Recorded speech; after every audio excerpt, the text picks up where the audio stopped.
صحیح بخاری حدیث نمبر 1۔ حضور اکرم صلی اللہ علیہ وآلہ وسلم کا ارشاد ہے، تمام اعمال کا دار و مدار نیت پر ہے، اور ہر عمل کا نتیجہ ہر انسان کو اس کی نیت کے مطابق ہی ملے گا۔ پس جس کی ہجرت دولت دنیا حاصل کرنے کے لیے ہو یا کسی عورت سے شادی کی غرض سے ہو، پس اس کی ہجرت انہی چیزوں کے لیے ہوگی جن کے حاصل کرنے کی نیت سے اس نے ہجرت کی۔ صحیح بخاری حدیث نمبر 2۔ حضور اکرم صلی اللہ علیہ وآلہ وسلم نے فرمایا کہ وحی نازل ہوتے وقت کبھی مجھ کو گھنٹی کی سی آواز محسوس ہوتی ہے، اور وحی کی یہ کیفیت مجھ پر بہت شاخ گزرتی ہے۔ جب یہ کیفیت ختم ہوتی ہے تو میرے دل و دماغ پر اس فرشتے کے ذریعے نازل شدہ وحی محفوظ ہو جاتی ہے، اور کسی وقت ایسا ہوتا ہے کہ فرشتہ بشکل انسان میرے پاس آتا ہے اور مجھ سے کلام کرتا ہے، پس میں اس کا کہا ہوا یاد رکھ لیتا ہوں۔ صحیح بخاری حدیث نمبر 3۔ حضرت صلی اللہ علیہ وآلہ وسلم پر وحی کا ابتدائی دور اچھے سچے پاکیزہ خوابوں سے شروع ہوا۔ آپ خواب میں جو کچھ دیکھتے وہ صبح کی روشنی کی طرح صحیح اور سچا ثابت ہوتا۔ پھر من جانب قدرت آپ تنہائی پسند ہو گئے، اور آپ نے غار حرا میں خلوت نشینی اختیار فرمائی، اور کئی دن اور رات وہاں مسلسل عبادت اور یاد الہی و ذکر میں مشغول رہنے لگے۔ جب تک گھر آنے کو دل نہ چاہتا توشہ ہمراہ لیے ہوئے وہاں رہتے۔ توشہ ختم ہونے پر ہی اہلیہ محترمہ حضرت خدیجہ رضی اللہ تعالی عنہا کے پاس تشریف لاتے، اور کچھ توشہ ہمراہ لے کر پھر وہاں جا کر خلوت گزین ہو جاتے۔ یہی طریقہ جاری رہا یہاں تک کہ آپ پر حق منکشف ہو گیا، اور آپ غار حرا ہی میں قیام پذیر تھے کہ اچانک حضرت جبرائیل علیہ السلام آپ کے پاس حاضر ہوئے اور کہنے لگے کہ اے محمد پڑھو۔ آپ فرماتے ہیں کہ میں نے کہا کہ میں پڑھنا نہیں جانتا۔ آپ صلی اللہ علیہ وسلم فرماتے ہیں کہ فرشتے نے مجھے پکڑ کر اتنے زور سے بھینچا کہ میری طاقت جواب دے گئی۔ پھر مجھے چھوڑ کر کہا پڑھو۔ میں نے پھر وہی جواب دیا کہ میں پڑھا ہوا نہیں ہوں۔ اس فرشتے نے مجھ کو نہایت ہی زور سے بھینچا کہ مجھ کو سخت تکلیف محسوس ہوئی۔ پھر اس نے کہا کہ پڑھ۔ میں نے کہا میں پڑھا ہوا نہیں ہوں۔ فرشتے نے تیسری بار مجھ کو پکڑا اور تیسری مرتبہ پھر مجھ کو بھینچا، پھر مجھے چھوڑ دیا اور کہنے لگا کہ پڑھو اپنے رب کے نام کی مدد سے جس نے پیدا کیا اور انسان کو خون کی پھٹکی سے بنایا۔ پڑھو اور آپ کا رب بہت ہی مہربانیاں کرنے والا ہے۔ بس یہی آیتیں آپ حضرت جبرائیل علیہ السلام سے سن کر اس حال میں غار حرا سے واپس ہوئے کہ آپ کا دل اس انوکھے واقعے سے کانپ رہا تھا۔ آپ حضرت خدیجہ کے ہاں تشریف لائے اور فرمایا کہ مجھے کمبل اوڑھا دو، مجھے کمبل اوڑھا دو۔ لوگوں نے آپ کو کمبل اوڑھا دیا۔ جب آپ کا ڈر جاتا رہا تو آپ نے اپنی زوجہ محترمہ حضرت خدیجہ رضی اللہ تعالی عنہا کو تفصیل کے ساتھ یہ واقعہ سنایا، اور فرمانے لگے کہ مجھ کو اب اپنی جان کا خوف ہو گیا ہے۔ آپ کی اہلیہ محترمہ حضرت خدیجہ رضی اللہ تعالی عنہا نے آپ کی ڈھارس بندھائی اور کہا کہ آپ کا خیال صحیح نہیں ہے۔ اللہ کی قسم آپ کو اللہ کبھی رسوا نہیں کرے گا۔ آپ تو اخلاق فاضلہ کے مالک ہیں، آپ تو کنبہ پرور ہیں، بے کسوں کا بوجھ اپنے سر پر رکھتے ہیں، مفلسوں کے لیے آپ کماتے ہیں، مہمان نوازی میں آپ بے مثال ہیں، اور مشکل وقت میں آپ امر حق کا ساتھ دیتے ہیں۔ ایسے اوصاف حسنہ والا انسان یوں بے وقت ذلت و خواری کی موت نہیں پا سکتا۔ پھر مزید تسلی کے لیے حضرت خدیجہ رضی اللہ تعالی عنہا آپ کو ورقہ بن نوفل کے پاس لے گئیں، جو ان کے چچا زاد بھائی تھے اور زمانہ جاہلیت میں نصرانی مذہب اختیار کر چکے تھے اور عبرانی زبان کے کاتب تھے۔ چنانچہ انجیل کو بھی حسب منشائے خداوندی عبرانی زبان میں لکھا کرتے تھے۔ انجیل سریانی زبان میں نازل ہوئی تھی، پھر اس کا ترجمہ عبرانی زبان میں ہوا۔ ورقہ اسی کو لکھتے تھے۔ وہ بہت بوڑھے ہو گئے تھے، یہاں تک کہ ان کی بینائی بھی رخصت ہو چکی تھی۔ حضرت خدیجہ رضی اللہ تعالی عنہا نے ان کے سامنے آپ کے حالات بیان کیے اور کہا کہ اے چچا زاد بھائی، اپنے بھتیجے محمد صلی اللہ علیہ وسلم کی زبانی ذرا ان کی کیفیت سن لیجئے۔ وہ بولے کہ بھتیجے، آپ نے جو کچھ دیکھا ہے اس کی تفصیل سناؤ۔ چنانچہ آپ صلی اللہ علیہ وآلہ وسلم نے از اول تا آخر پورا واقعہ سنایا، جسے سن کر ورقہ بے اختیار ہو کر بول اٹھے کہ یہ تو وہی ناموس معزز رازدان فرشتہ ہے جسے اللہ نے حضرت موسیٰ علیہ السلام پر وحی دے کر بھیجا تھا۔ کاش میں آپ کے اس عہد نبوت کے شروع ہونے پر جواں عمر ہوتا، کاش میں اس وقت تک زندہ رہتا جبکہ آپ کی قوم آپ کو اس شہر سے نکال دے گی۔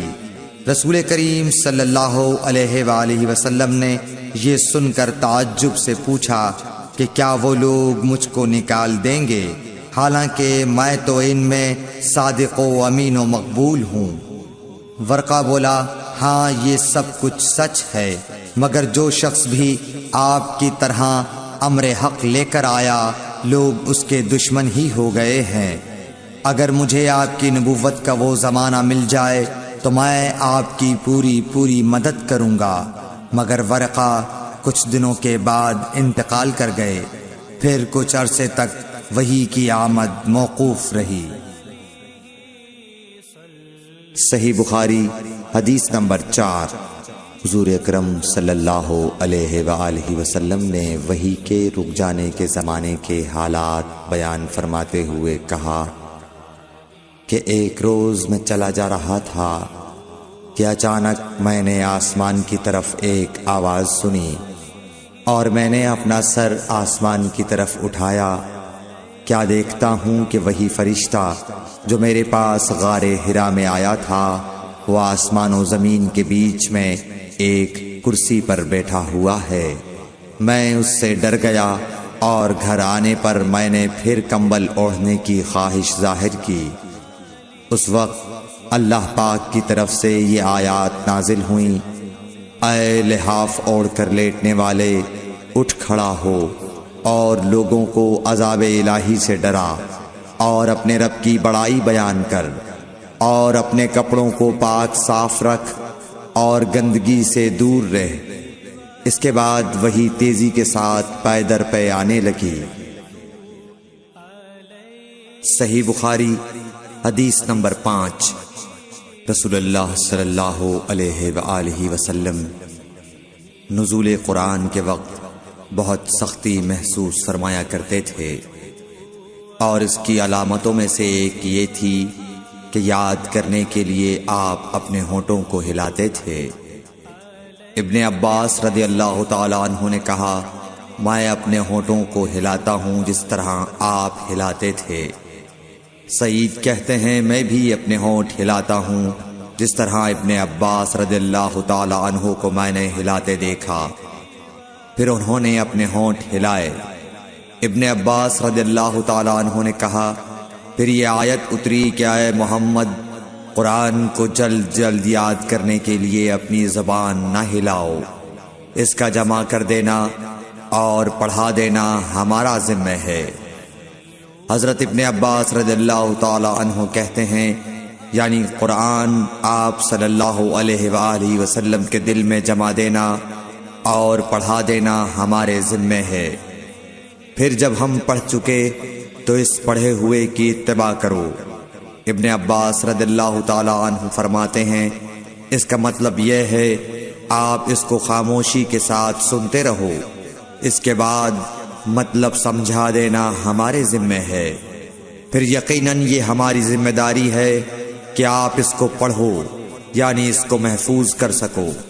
چنانچہ اس کے بعد جب آپ کے پاس حضرت جبرائیل علیہ السلام وحی لے کر آتے تو آپ توجہ سے سنتے، جب وہ چلے جاتے تو رسول اللہ صلی اللہ علیہ وسلم اس وحی کو اس طرح پڑھتے جس طرح حضرت جبرائیل علیہ السلام نے اسے پڑھا تھا۔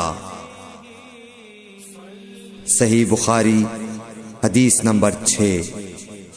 رسول اللہ صلی اللہ علیہ وآلہ وسلم سب لوگوں سے زیادہ جواد سخی تھے، اور رمضان میں دوسرے اوقات کے مقابلے میں جب جبرائیل علیہ السلام آپ صلی اللہ علیہ وآلہ وسلم سے ملتے بہت ہی زیادہ جود و کرم فرماتے۔ جبرائیل علیہ السلام رمضان کی ہر رات میں آپ صلی اللہ علیہ وآلہ وسلم سے ملاقات کرتے اور آپ کے ساتھ قرآن کا دورہ کرتے۔ غرض حضرت صلی اللہ علیہ وآلہ وسلم لوگوں کو بھلائی پہنچانے میں بارش لانے والی ہوا سے بھی زیادہ جود و کرم فرمایا کرتے تھے۔ صحیح بخاری حدیث نمبر 7۔ ہرقل شاہ روم نے قریش کے قافلے میں ایک آدمی بلانے کو بھیجا، اور اس وقت یہ لوگ تجارت کے لیے ملک شام گئے ہوئے تھے، اور یہ وہ زمانہ تھا جب رسول اللہ صلی اللہ علیہ وسلم نے قریش اور ابو سفیان سے ایک وقتی عہد کیا ہوا تھا۔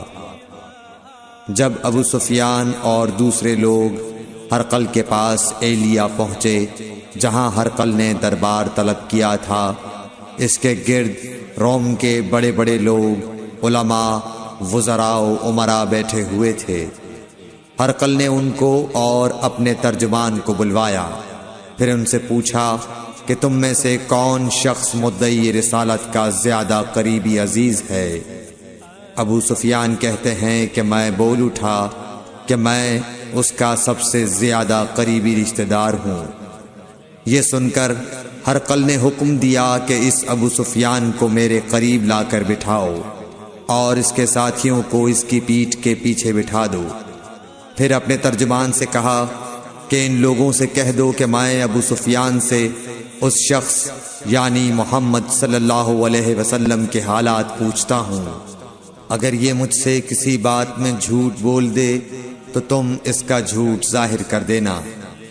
ابو سفیان کا قول ہے کہ خدا کی قسم اگر مجھے یہ غیرت نہ آتی کہ یہ لوگ مجھ کو جھٹلائیں گے تو میں آپ صلی اللہ علیہ وسلم کی نسبت ضرور غلط گوئی سے کام لیتا۔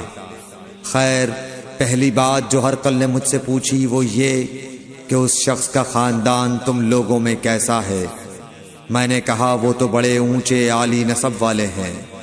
کہنے لگا اس سے پہلے بھی کسی نے تم لوگوں میں ایسی بات کہی تھی؟ میں نے کہا نہیں۔ کہنے لگا اچھا اس کے بڑوں میں کوئی بادشاہ ہوا ہے؟ میں نے کہا نہیں۔ پھر اس نے کہا بڑے لوگوں نے اس کی پیروی اختیار کی ہے یا کمزوروں نے؟ میں نے کہا نہیں، کمزوروں نے۔ پھر کہنے لگا اس کے تابعدار روز بڑھتے جاتے ہیں یا کوئی ساتھی پھر بھی جاتا ہے؟ میں نے کہا نہیں۔ کہنے لگا کیا اپنے اس دعوی نبوت سے پہلے کبھی کسی بھی موقع پر اس نے جھوٹ بولا ہے؟ میں نے کہا نہیں، اور اب ہماری اس سے صلح کی ایک مقررہ مدت ٹھہری ہوئی ہے، معلوم نہیں وہ اس میں کیا کرنے والا ہے۔ ابو سفیان کہتے ہیں میں اس بات کے سوا اور کوئی جھوٹ اس گفتگو میں شامل نہ کر سکا۔ ہرقل نے کہا کیا تمہاری اس سے کبھی لڑائی بھی ہوئی ہے؟ ہم نے کہا کہ ہاں۔ بولا پھر تمہاری اور اس کی جنگ کا کیا حال ہوتا ہے؟ میں نے کہا لڑائی ڈول کی طرح ہے، کبھی وہ ہم سے میدان جنگ جیت لیتے ہیں اور کبھی ہم ان سے جیت لیتے ہیں۔ ہرقل نے پوچھا وہ تمہیں کس بات کا حکم دیتا ہے؟ میں نے کہا وہ کہتا ہے کہ صرف ایک اللہ ہی کی عبادت کرو، اس کا کسی کو شریک نہ بناؤ، اور اپنے باپ دادا کی شرک کی باتیں چھوڑ دو، اور ہمیں نماز پڑھنے، سچ بولنے، پرہیزگاری اور صلہ رحمی کا حکم دیتا ہے۔ یہ سب سن کر پھر ہرقل نے اپنے ترجمان سے کہا کہ ابو سفیان سے کہہ دے کہ میں نے تم سے اس کا نسب پوچھا تو تم نے کہا کہ وہ ہم سے عالی نسب ہے، اور پیغمبر اپنی قوم میں عالی نسب ہی بھیجے جایا کرتے ہیں۔ میں نے تم سے پوچھا کہ دعویٰ نبوت کی یہ بات تمہارے اندر اس سے پہلے کسی اور نے بھی کہی تھی؟ تو تم نے جواب دیا کہ نہیں۔ تب میں نے اپنے دل میں کہا کہ اگر یہ بات اس سے پہلے کسی اور نے کہی ہوتی تو میں سمجھتا کہ اس شخص نے بھی اسی بات کی تقلید کی ہے جو پہلے کہی جا چکی ہے۔ میں نے تم سے پوچھا کہ اس کے بڑوں میں کوئی بادشاہ بھی گزرا ہے تو تم نے کہا کہ نہیں۔ تو میں نے دل میں کہا کہ ان کے بزرگوں میں سے کوئی بادشاہ ہوا ہوگا تو کہہ دوں گا کہ وہ شخص اس بہانے اپنے آباء و اجداد کی بادشاہت اور ان کا ملک دوبارہ حاصل کرنا چاہتا ہے۔ اور میں نے تم سے پوچھا کہ اس بات کے کہنے یعنی پیغمبری کا دعویٰ کرنے سے پہلے تم نے کبھی اس کو دروغ گوئی کا الزام لگایا ہے؟ تم نے کہا کہ نہیں۔ تو میں نے سمجھ لیا کہ جو شخص آدمیوں کے ساتھ دروغ گوئی سے بچے وہ اللہ کے بارے میں کیسے جھوٹی بات کہہ سکتا ہے۔ اور میں نے تم سے پوچھا کہ بڑے لوگ اس کے پیرو ہوتے ہیں یا کمزور آدمی؟ تم نے کہا کمزوروں نے اس کی اتباع کی ہے۔ تو دراصل یہی لوگ پیغمبروں کے متبعین ہوتے ہیں۔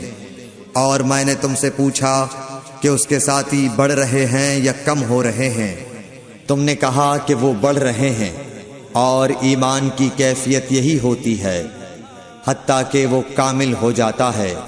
اور میں نے تم سے پوچھا کہ آیا کوئی شخص اس کے دین سے ناخوش ہو کر مرتد بھی ہو جاتا ہے؟ تم نے کہا نہیں۔ تو ایمان کی خاصیت بھی یہی ہے، جن کے دلوں میں اس کی مسرت رچ بس جائے وہ اس سے لوٹا نہیں کرتے۔ اور میں نے تم سے پوچھا کہ آیا وہ کبھی عہد شکنی کرتے ہیں؟ تم نے کہا نہیں۔ پیغمبروں کا یہی حال ہوتا ہے، وہ عہد کی خلاف ورزی نہیں کرتے۔ اور میں نے تم سے کہا کہ وہ تم سے کس چیز کے لیے کہتے ہیں؟ تم نے کہا کہ وہ ہمیں حکم دیتے ہیں کہ اللہ کی عبادت کرو، اس کے ساتھ کسی کو شریک نہ ٹھہراؤ، اور تمہیں بتوں کی پرستش سے روکتے ہیں، سچ بولنے اور پرہیزگاری کا حکم دیتے ہیں۔ لہٰذا اگر یہ باتیں جو تم کہہ رہے ہو سچ ہیں تو ان قریب وہ اس جگہ کا مالک ہو جائے گا کہ جہاں میرے یہ دونوں پاؤں ہیں۔ مجھے معلوم تھا کہ وہ پیغمبر آنے والا ہے، مگر مجھے یہ معلوم نہیں تھا کہ وہ تمہارے اندر ہوگا۔ اگر میں جانتا کہ اس تک پہنچ سکوں گا تو اس سے ملنے کے لیے ہر تکلیف گوارا کرتا۔ اگر میں اس کے پاس ہوتا تو اس کے پاؤں دھوتا۔ ہرقل نے رسول اللہ صلی اللہ علیہ وسلم کا وہ خط منگایا جو آپ نے وحیہ کلبی رضی اللہ تعالیٰ عنہ کے ذریعے حاکم بصرہ کے پاس بھیجا تھا، اور اس نے وہ ہرقل کے پاس بھیج دیا تھا۔ پھر اس کو پڑھا تو اس میں لکھا تھا، اللہ کے نام کے ساتھ جو نہایت مہربان اور رحم والا ہے۔ اللہ کے بندے اور اس کے پیغمبر محمد صلی اللہ علیہ وسلم کی طرف سے یہ خط ہے شاہ روم کے لیے۔ اس شخص پر سلام ہو جو ہدایت کی پیروی کرے۔ اس کے بعد میں آپ کے سامنے دعوت اسلام پیش کرتا ہوں۔ اگر آپ اسلام لے آئیں گے تو دین و دنیا میں سلامتی نصیب ہوگی، اللہ آپ کو دوہرا ثواب دے گا، اور اگر آپ میری دعوت سے روگردانی کریں گے تو آپ کی رعایا کا گناہ بھی آپ ہی پر ہوگا۔ اور اے اہل کتاب، ایک ایسی بات پر آ جاؤ جو ہمارے اور تمہارے درمیان یکساں ہے، وہ یہ کہ ہم اللہ کے سوا کسی کی عبادت نہ کریں اور کسی کو اس کا شریک نہ ٹھہرائیں، اور نہ ہم میں سے کوئی کسی کو خدا کے سوا اپنا رب بنائے۔ پھر اگر وہ اہل کتاب اس کتاب سے منہ پھیر لیں تو مسلمانوں تم ان سے کہہ دو کہ تم مانو یا نہ مانو، ہم ایک خدا کے اطاعت گزار ہیں۔ ابو سفیان کہتے ہیں جب ہرقل نے جو کچھ کہنا تھا کہہ دیا اور خط پڑھ کر فارغ ہوا تو اس کے ارد گرد بہت شور و غوغا ہوا، بہت سی آوازیں اٹھیں اور ہمیں باہر نکال دیا گیا۔ تب میں نے اپنے ساتھیوں سے کہا کہ ابو کبشہ کے بیٹے حضرت صلی اللہ علیہ وسلم کا معاملہ تو بہت بڑھ گیا، دیکھو تو اس سے بنی اصفر روم کا بادشاہ بھی ڈرتا ہے۔ مجھے اس وقت سے اس بات کا یقین ہو گیا کہ حضور صلی اللہ علیہ وسلم ان قریب غالب ہو کر رہیں گے، حتیٰ کہ اللہ نے مجھے مسلمان کر دیا۔ راوی کا بیان ہے کہ ابن ناطور ایلیا کا حاکم ہرقل کا مصاحب اور شام کے نصارہ کا لاٹ پادری بیان کرتا تھا کہ ہرقل جب ایلیا آیا ایک دن صبح کو پریشان اٹھا تو اس کے درباریوں نے دریافت کیا کہ آج ہم آپ کی حالت بدلی ہوئی پاتے ہیں، کیا وجہ ہے؟ ابن ناطور کا بیان ہے کہ ہرقل نجومی تھا، علم نجوم میں وہ پوری مہارت رکھتا تھا۔ اس نے اپنے ہم نشینوں کو بتایا کہ میں نے آج رات ستاروں پر نظر ڈالی تو دیکھا کہ ختنہ کرنے والوں کا بادشاہ ہمارے ملک پر غالب آ گیا ہے۔ بھلا اس زمانے میں کون لوگ ختنہ کرتے ہیں؟ انہوں نے کہا کہ یہود کے سوا کوئی ختنہ نہیں کرتا، سو ان کی وجہ سے پریشان نہ ہوں۔ سلطنت کے تمام شہروں میں یہ حکم لکھ بھیجیے کہ وہاں جتنے یہودی ہوں سب قتل کر دیے جائیں۔ وہ لوگ انہی باتوں میں مشغول تھے کہ ہرقل کے پاس ایک آدمی لایا گیا جسے شاہ غسان نے بھیجا تھا۔ اس نے رسول اللہ صلی اللہ علیہ وسلم کے حالات بیان کیے۔ جب ہرقل نے سارے حالات سن لیے تو کہا کہ جا کر دیکھو وہ ختنہ کیے ہوئے ہے یا نہیں۔ انہوں نے اسے دیکھا تو بتلایا کہ وہ ختنہ کیا ہوا ہے۔ ہرقل نے جب اس شخص سے عرب کے بارے میں پوچھا تو اس نے بتلایا کہ وہ ختنہ کرتے ہیں۔ تب ہرقل نے کہا کہ یہی محمد صلی اللہ علیہ وسلم اس امت کے بادشاہ ہیں جو پیدا ہو چکے ہیں۔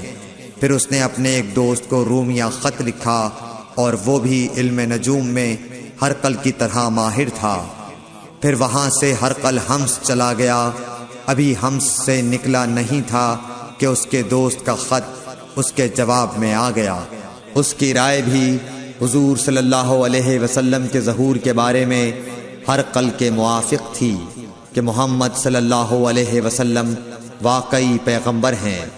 اس کے بعد ہرقل نے روم کے بڑے آدمیوں کو اپنے حمص کے محل میں طلب کیا اور اس کے حکم سے محل کے دروازے بند کر لیے گئے۔ پھر وہ اپنے خاص محل سے باہر آیا اور کہا، اے روم والو، کیا ہدایت اور کامیابی میں کچھ حصہ تمہارے لیے بھی ہے؟ اگر تم اپنی سلطنت کی بقا چاہتے ہو تو پھر اس نبی صلی اللہ علیہ وسلم کی بیعت کر لو اور مسلمان ہو جاؤ۔ یہ سننا تھا کہ پھر لوگ وحشی گدھوں کی طرح دروازوں کی طرف دوڑے، مگر انہیں بند پایا۔ آخر جب ہرقل نے اس بات سے ان کی یہ نفرت دیکھی اور ان کے ایمان لانے سے مایوس ہو گیا تو کہنے لگا کہ ان لوگوں کو میرے پاس لاؤ۔ جب وہ دوبارہ آئے تو اس نے کہا، میں نے جو بات کہی تھی اس سے تمہاری دینی پختگی کی آزمائش مقصود تھی، سو وہ میں نے دیکھ لی۔ تب یہ بات سن کر وہ سب کے سب اس کے سامنے سجدے میں گر پڑے اور اس سے خوش ہو گئے۔ بالآخر ہرقل کی آخری حالت یہی رہی